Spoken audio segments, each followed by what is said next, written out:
I've always told people when I got into clown makeup, I regressed into childhood. It was fun being a clown because you could be yourself or just let yourself go and act a fool.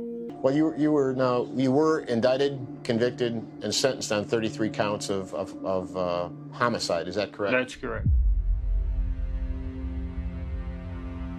This is the story of John Wayne Gacy, a man whose life was a chilling paradox that delved into the darkest extremes of human nature. By day, Gacy was a well-regarded community member, actively involved in local politics and known for his entertaining role as Pogo the Clown at children's parties.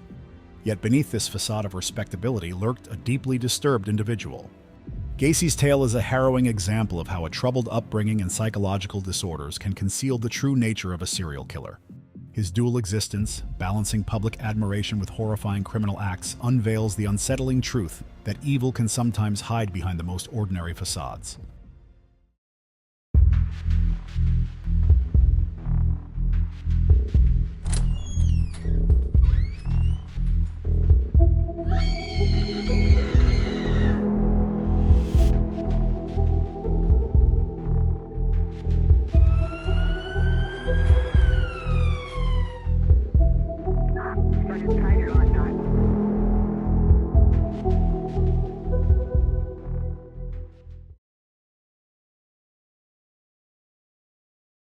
John Wayne Gacy was born on March 17, 1942, in Chicago, Illinois.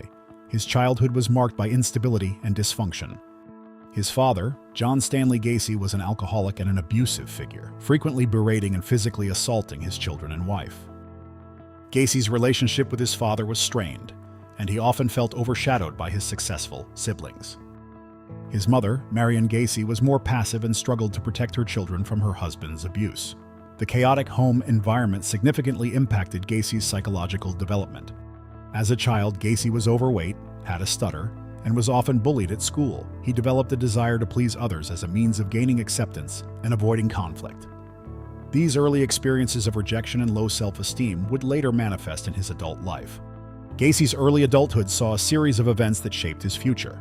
After high school, he worked various jobs, including a stint as a fast food chain manager, where he became known for his charitable work and community involvement.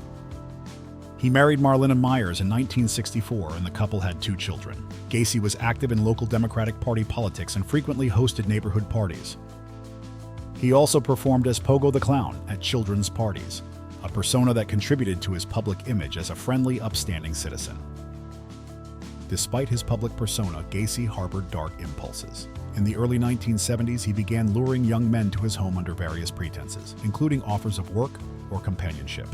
Once there, he would overpower and sexually assault them. He often used his clown persona as a mask to cover up his true nature. Gacy's home became the site of unimaginable horror. He would often murder his victims, burying many of them beneath his house or discarding them in nearby rivers. His brutal methods and the sheer number of his victims, 30 young men and boys, illustrated the extreme nature of his pathology. Gacy exhibited several signs of psychological disorders. He was diagnosed with antisocial personality disorder, characterized by a lack of empathy, manipulative behavior, and a disregard for the law.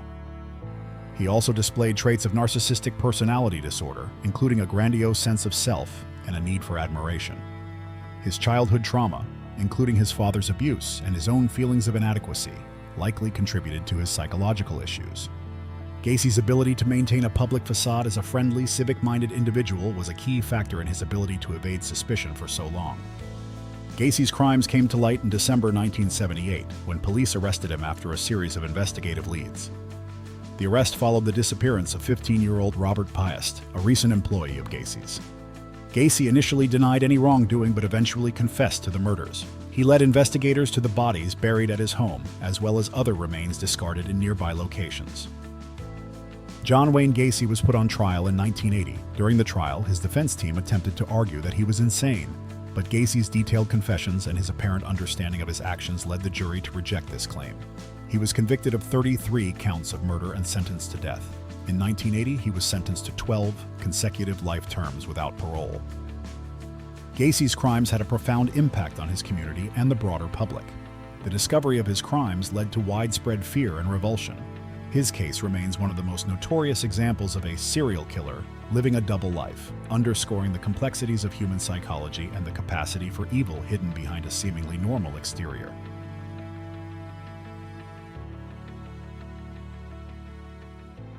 Thank you for watching this video. If you'd like to see more of our content, please hit the subscribe button.